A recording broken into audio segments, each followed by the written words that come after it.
Hey guys, what's going on? Steven back again, and I'm back with another 40k video from Major Kill. And the topic for today's video is, which champion of chaos is the most powerful? So we have Karn, Typhus, Lucius, and Ahriman? I don't remember how to say his name. But let's see, Typhus, don't really know anything about him. Ahriman, powerful sorcerer. Karn, beast in melee. And Lucius, can't really kill him? I don't know, I've heard that he is, he's pretty poorly written. That's what I've heard. Along with, like, the rest of the Emperor's Children are pretty poorly written, which is kind of a shame. But I guess with Lucius, I guess if you kill him and like take pride in that kill or something, then you slowly end up becoming Lucius.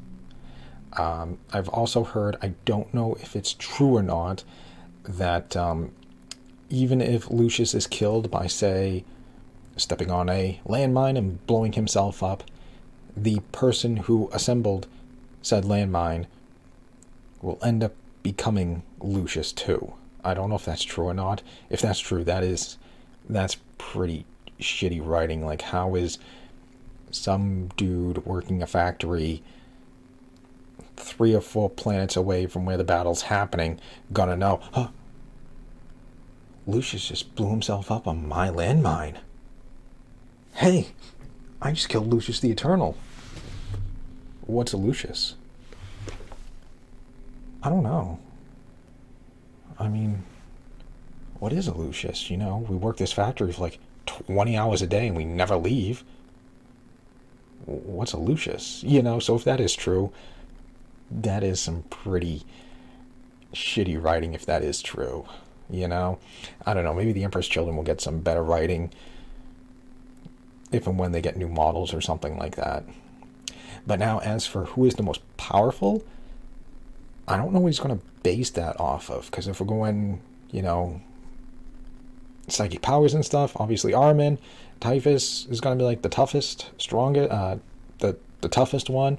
Karn's going to be the most powerful in melee, and, well, Lucius, you just kind of can't kill him, so I don't know. So I don't know how he's going to base off of this powerful rating, so we'll have to see. So anyways, let's get on to the video and find out which champion of chaos is the most powerful. Here we go.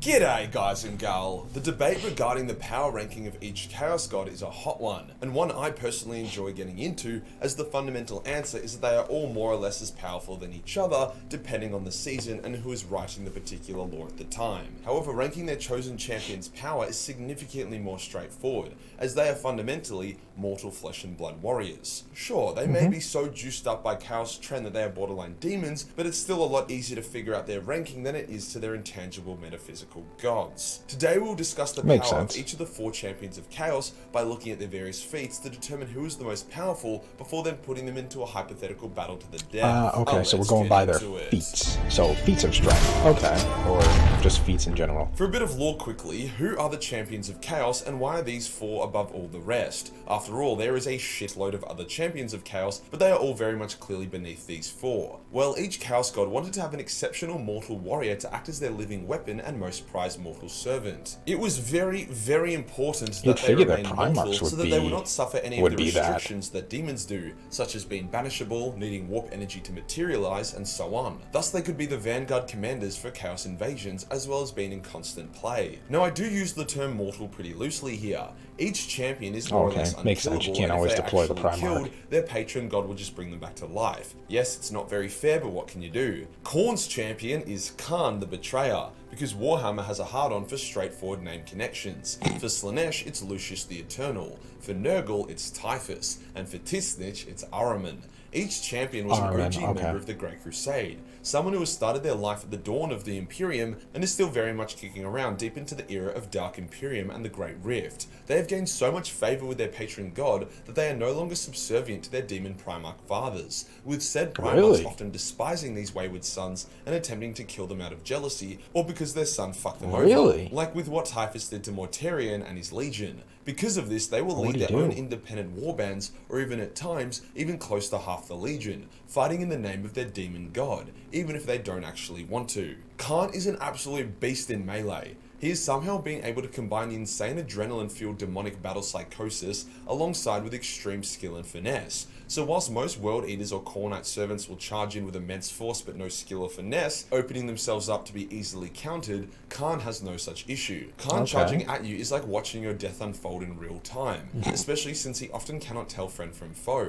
Whenever Khan pops up in the lore, the genre turns from action to horror Just wanna real fast, stay away from as you him. literally cannot stop him. He makes other Space Marines look like teenage girls to his Jason Voorhees. He used to be kind of beatable by either just straight That's up kind better of a cool, warriors or by using better tactics against him, but he thing, learns from each labeling him fight as and is Jason now Voorhees. a literal war demigod. Before his ascension to Chaos Champion of Khorne, he was considered to be one of the greatest warriors to ever live. However, he was beaten a few times. Garviel Loken was able to impale him on a Land Raider spike during their fight. Nasir Amit was able to beat him into submission during the least friendly Damn. honor duel I've ever seen. Impaling him on a Sigismund spike. brutally killed him during the Siege of Terra, which forced Khorne to directly intervene and resurrect Khan as his champion. However, since then, Khan has never lost in all the countless fights he has had. The only Wow. times he's gotten close to losing was against Abaddon, who was more juiced up than Khan was, although as a fun fact, Khan was hitting Abaddon's sword so hard with his axes that the faces of the sword twisted into a grimace of pain, as the demon inside the sword was literally hurting from Khan's blows. And then the other time was Jesus. when he fought against Azrael, who was a master swordsman and used his That's greatest finesse to insane. initially score some good hits against Khan. However, Azrael had to withdraw as he saw that he actually couldn't beat Khan cleanly, and the only chance he had would be to go for a killing strike, which would then also let Khan kill him as well. Despite all his corruption and Oh. bloodlust, Khan has a malicious intelligence and a keen tactical sense. He doesn't just randomly slaughter, he will pick a path and cut his way through it, set on reaching a tactical position or an enemy warlord that needs slaying. Oh yeah, and he murdered the shit out of Saint Celestine, an angel that once beat up Abaddon. So there's Really? that. Now onto Slanesh. I'm biased, That's but I pretty really intense. don't like Lucius the Eternal. As a mortal, See? he was an obnoxious, treacherous douchebag who had zero redeeming qualities. I only ever enjoyed his lore when See, is it the writing? Is it just poor writing and stuff? Because that's what it seems like. All the Emperor's Children stuff is just terrible. I don't know if it's meant to be that way or is it just bad writers, you know?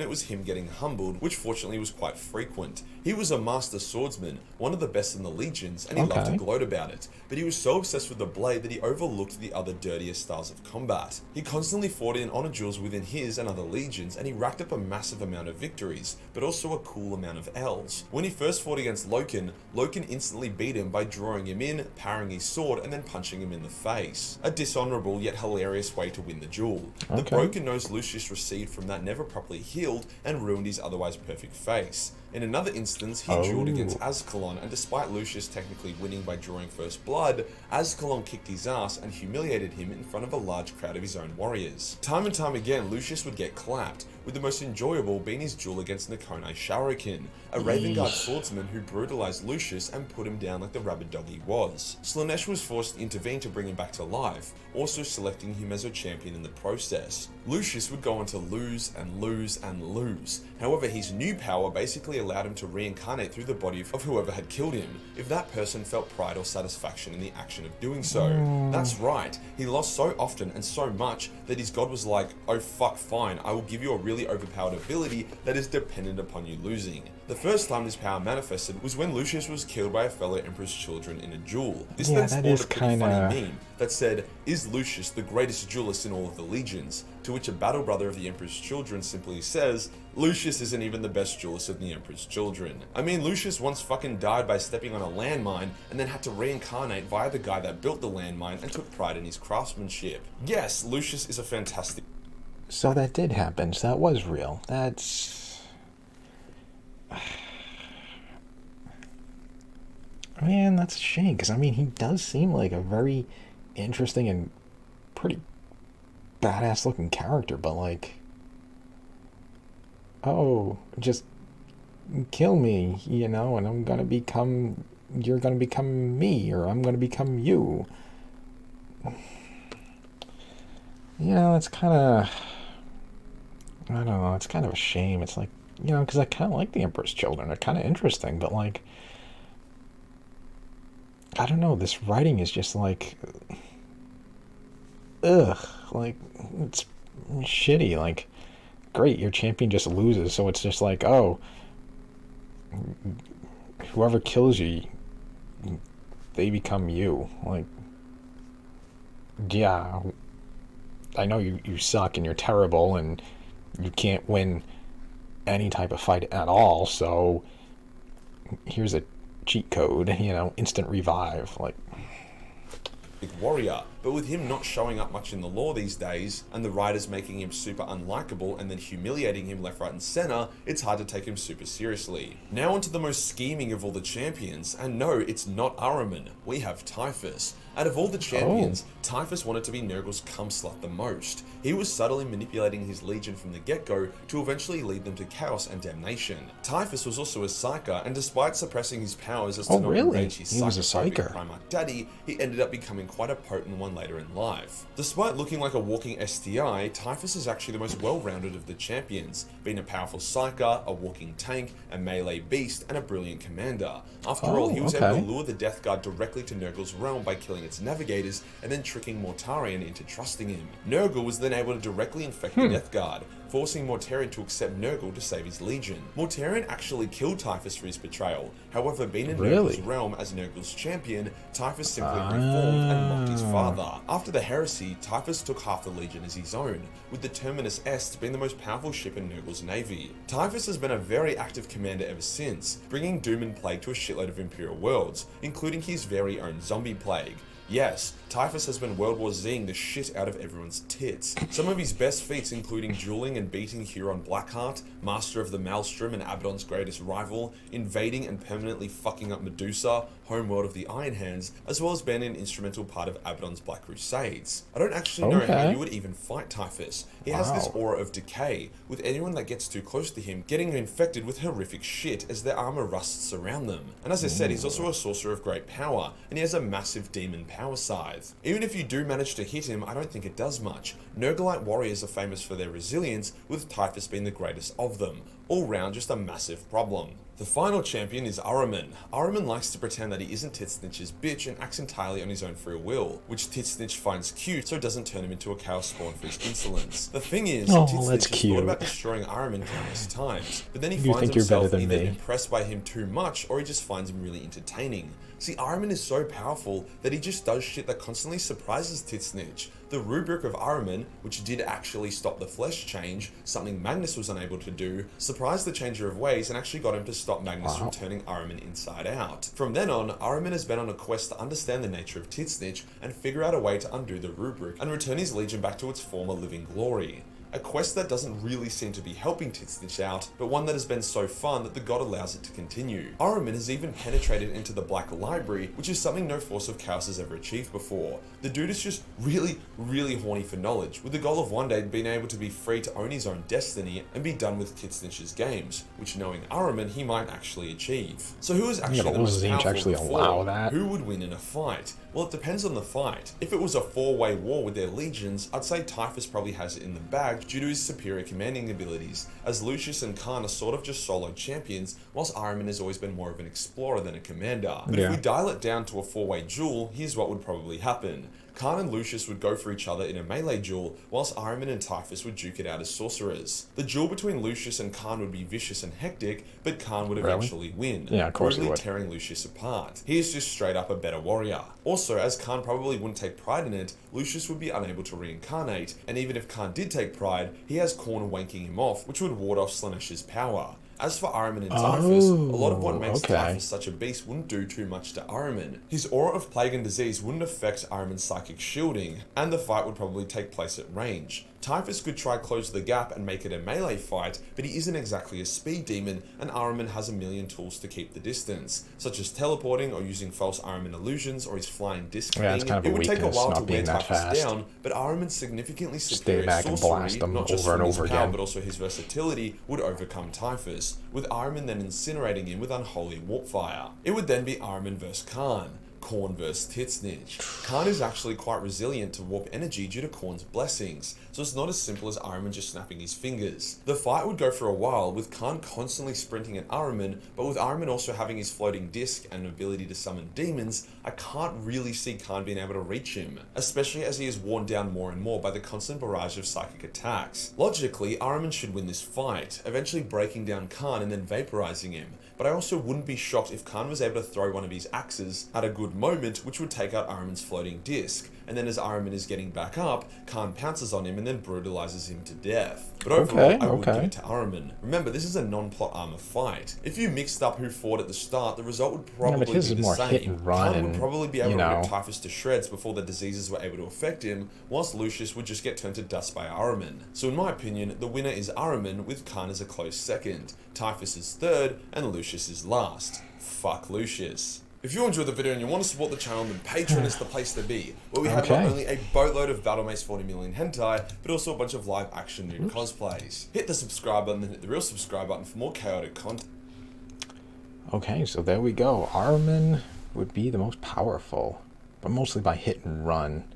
You know, it's kind of, I mean, I guess use what you got, you know? I mean, if you get the disc, why not, you know, gotta try to get me, you know? So, yeah, and then Kharn, Typhus, and, yeah, Lucius. Wow. Lucius is pretty shitty. Jesus, that's...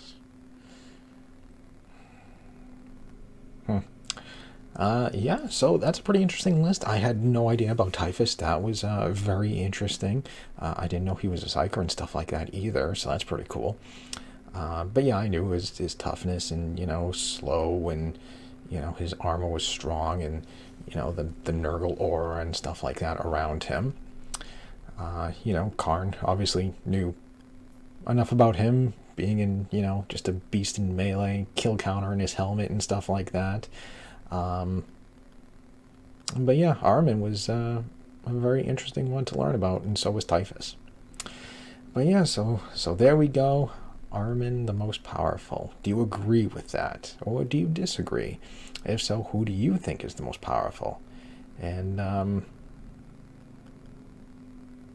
yeah, you know, just let me know, what did you guys think about the video? Did you like it? Did you not like it? Do you agree with the list? Do you disagree with the list?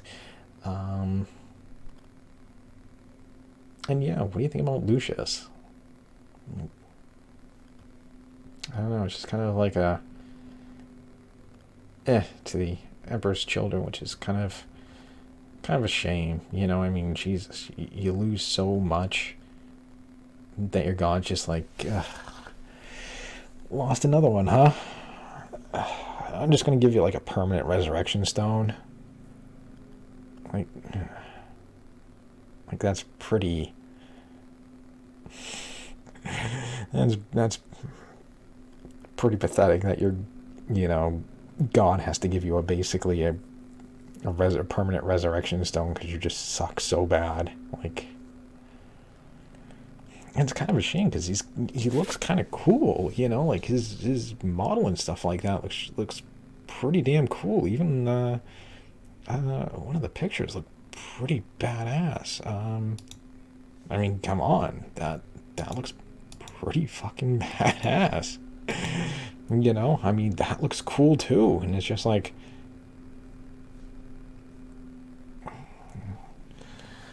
I don't know. It is what it is. Maybe one day, new writers, stuff like that. Who knows? So anyways, there we go. There is the video. I hope you guys enjoyed the video. If you did, hit that thumbs up button. That'd be awesome. Remember, feel free to subscribe to my channel. Follow me on social media. Links in the description box below. And of course, leave me all your thoughts and comments. If you have any videos you want me to check out and stuff, leave a link down below, or you can leave them over on Discord. Come join me over there. We can talk more 40k and stuff like that, and suggest videos for me to watch. And yeah, other than that, stick around. More videos are on the way. And I will see you guys next time.